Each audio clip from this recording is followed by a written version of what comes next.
ସଦାପ୍ରଭୁଙ୍କ ନାମରେ ଧନ୍ୟବାଦ ହେଉ। ପ୍ରଭୁଙ୍କର ପ୍ରିୟ ଲୋକମାନେ, ଆପଣ ସମସ୍ତ ଲୋକଙ୍କୁ ପ୍ରଭୁ ଆଶୀର୍ବାଦ କରନ୍ତୁ ଏବଂ ଏହି ସମୟରେ ଏହି ଭିଡ଼ିଓକୁ ଦେଖୁଥିବା ପ୍ରଭୁଙ୍କର ପ୍ରିୟ ପ୍ରତ୍ୟେକ ଲୋକମାନେ, ଆପଣ ସମସ୍ତ ଲୋକଙ୍କୁ ପ୍ରଭୁ ଯୀଶୁଙ୍କ ନାମରେ ମୁଁ ଦୟାଦାନ ନମସ୍କାର ଜ୍ଞାପନ କରେ। ପ୍ରଭୁଙ୍କର ପ୍ରିୟ ଲୋକମାନେ, ଆପଣ ସମସ୍ତ ଲୋକଙ୍କୁ କହିବା ପାଇଁ ଚାହେଁ ଯେ ଆପଣମାନେ କିଏ? ଆପଣମାନେ ନିଜକୁ ନିଶ୍ଚୟ କହିବେ ମୁଁ ଜଣେ ମନୁଷ୍ୟ। ହେଲେ ଆପଣମାନେ କେବେ ମଧ୍ୟ ଭାବି ଅଛନ୍ତି ଆପଣ କାହିଁରେ ସୃଷ୍ଟି କରାଯାଇଅଛନ୍ତି? ପ୍ରଭୁଙ୍କର ପ୍ରିୟ ଲୋକମାନେ, ଆପଣମାନେ ନିଜକୁ ନିଜେ ପ୍ରଶ୍ନ କରନ୍ତୁ, ମୁଁ କାହିଁରେ ସୃଷ୍ଟି କରାଯାଇଅଛି? ମୁଁ କ'ଣ ପାଇଁ ସୃଷ୍ଟି ହୋଇଅଛି?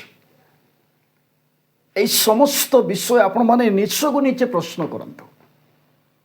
କିନ୍ତୁ ଆପଣ ସମସ୍ତଙ୍କୁ କହିବା ପାଇଁ ଚାହେଁ ପ୍ରଭୁଙ୍କର ପ୍ରିୟ ଲୋକମାନେ, ଆପଣମାନେ ଭୂମିର ଧୂଳି ଦ୍ୱାରା ସୃଷ୍ଟି କରାଯାଇଥିବା ଜଣେ ଜଣେ ମନୁଷ୍ୟ ଅଟନ୍ତି ଆପଣମାନେ।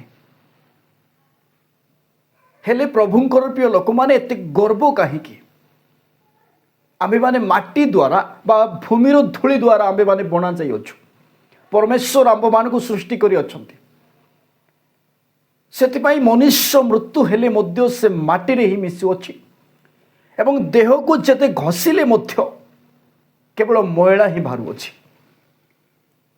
ପ୍ରଭୁଙ୍କର ପ୍ରିୟ ଲୋକମାନେ, ଆପଣମାନେ ଏହି ଭିଡ଼ିଓକୁ କିଛି ସମୟ ସଠିକ୍ ଭାବରେ ଶୁଣନ୍ତୁ, ସଠିକ୍ ଭାବରେ ବୁଝିବା ପାଇଁ ଚେଷ୍ଟା କରନ୍ତୁ। ଅନେକ ଲୋକମାନେ କହନ୍ତି ମୋର ଇଚ୍ଛା ଅନୁସାରେ ମୁଁ ଜୀବନଯାପନ କାଟିବି, ମୋର ଇଚ୍ଛା। ଏ ପ୍ରକାର ଅନେକ ବିଷୟ ମୋର ଇଚ୍ଛା ବୋଲି କହନ୍ତି। କିନ୍ତୁ ଆପଣମାନଙ୍କୁ କହିବା ପାଇଁ ଚାହେଁ ପ୍ରଭୁଙ୍କର ପ୍ରିୟ ଲୋକମାନେ, ଆପଣଙ୍କର ଇଚ୍ଛା ନୁହେଁ, ପ୍ରଭୁଙ୍କର ଇଚ୍ଛା। ଯଦି ଆପଣଙ୍କର ଇଚ୍ଛାରେ ଯଦି ଜୀବନଯାପନ କାଟିବେ ତାହେଲେ କ'ଣ ହେବ? ଆପଣମାନେ କେବେ ମଧ୍ୟ ଭାବିଛନ୍ତି ପ୍ରଭୁଙ୍କର ପ୍ରିୟ ଲୋକମାନେ, ମନୁଷ୍ୟ ନିଜ ଇଚ୍ଛାରେ ମରିପାରେ ନାହିଁ, ନିଜ ଇଚ୍ଛାରେ ବଞ୍ଚି ମଧ୍ୟ ପାରେ ନାହିଁ। ଯଦି ନିଜ ଇଚ୍ଛାରେ ମରି ହୁଅନ୍ତା କିମ୍ବା ନିଜ ଇଚ୍ଛାରେ ବଞ୍ଚି ହୁଅନ୍ତା ତାହେଲେ 10 ବର୍ଷ ଜାଗାରେ 20 ବର୍ଷ ବଞ୍ଚିଥାନ୍ତା, ଭାବି ନିଅନ୍ତୁ।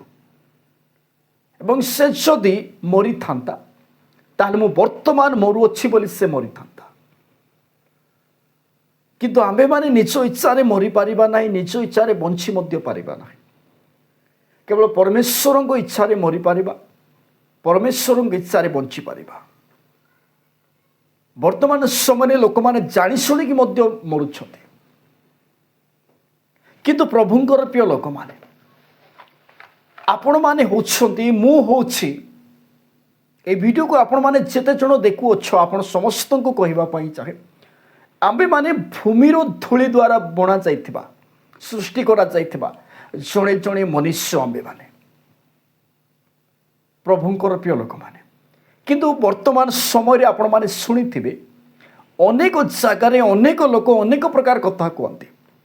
ଲୋକମାନେ ଏମିତି ଜନ୍ମ ହେଲେ, ସେଇ ମନୁଷ୍ୟ ଏମିତି ଜନ୍ମ ହେଲା, এই ଶାସ୍ତ୍ରରେ ଏମିତି ଲେଖାଯାଏ, ସେଇ ଶାସ୍ତ୍ରରେ ସେମିତି ଲେଖାଯାଏ, এই ପ୍ରକାର ଅନେକ ବିଷୟ କହନ୍ତି।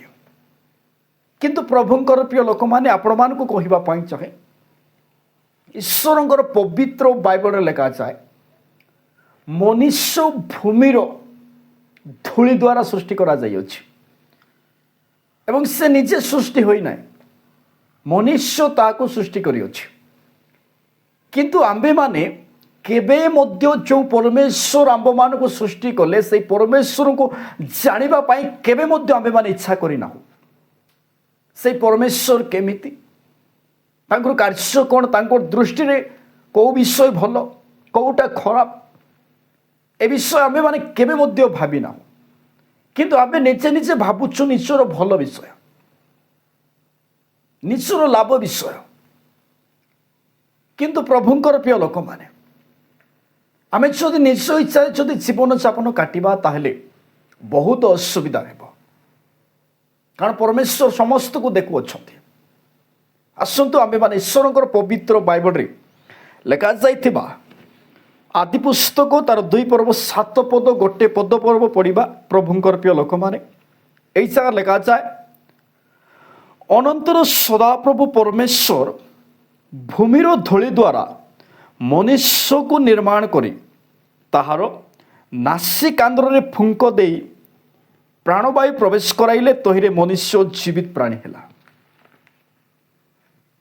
ପ୍ରଭୁଙ୍କର ପ୍ରିୟ ଲୋକମାନେ, ଆପଣମାନେ ଭାବନ୍ତୁ ବା ବିଶ୍ୱାସ କରନ୍ତୁ ବା ବିଶ୍ୱାସ ନ କରନ୍ତୁ, ଆପଣଙ୍କ ଉପରେ ରହିଲା।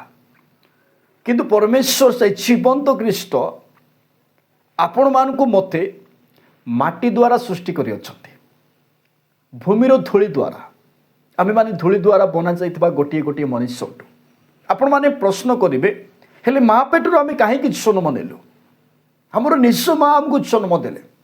ହେଲେ ଆପଣମାନଙ୍କୁ ଗୋଟିଏ ପ୍ରଶ୍ନ କରିବା ପାଇଁ ଚାହେଁ, ତୁମର ମା, ଯେଉଁ ମା ଆପଣମାନଙ୍କୁ ଜନ୍ମ ଦେଲେ, ସେଇ ମା କାହା ପେଟରୁ ଜନ୍ମ ହେଲେ? ସେଇ ମା କାହା ପେଟରୁ ଜନ୍ମ ହେଲେ? ସେଇ ମା କାହା ପେଟରୁ ଜନ୍ମ ହେଲେ? ଏହା ମୋର ପ୍ରଶ୍ନ। ପ୍ରଭୁଙ୍କର ପ୍ରିୟ ଲୋକମାନେ, ପରମେଶ୍ୱର ମନୁଷ୍ୟକୁ ମାଟିର ଧୂଳି ଦ୍ୱାରା ସୃଷ୍ଟି କରିଅଛନ୍ତି। ସେଥିପାଇଁ ଆପଣମାନେ ଗର୍ବ କରନ୍ତୁ ନାହିଁ, ପ୍ରଭୁଙ୍କର ପ୍ରିୟ ଲୋକମାନେ। କିନ୍ତୁ ଆମ୍ଭେମାନେ କେବେ ମଧ୍ୟ ଈଶ୍ୱରଙ୍କୁ ଜାଣିବା ପାଇଁ ଇଚ୍ଛା କରିନାହୁଁ। ତାଙ୍କର ଇଚ୍ଛା କ'ଣ କେବେ ମଧ୍ୟ ଆମ୍ଭେମାନେ ଜାଣିନାହୁଁ। କିନ୍ତୁ ପ୍ରଭୁଙ୍କର ପ୍ରିୟ ଲୋକମାନେ, ଏ ବିଷୟରେ ବହୁତ କିଛି କହିବା ପାଇଁ ଚାହେଁ ନାହିଁ। ଏ ଛୋଟିଆ ବାକ୍ୟ ଦ୍ୱାରା ଆପଣ ସମସ୍ତ ଲୋକଙ୍କୁ ପ୍ରଭୁ ଆଶୀର୍ବାଦ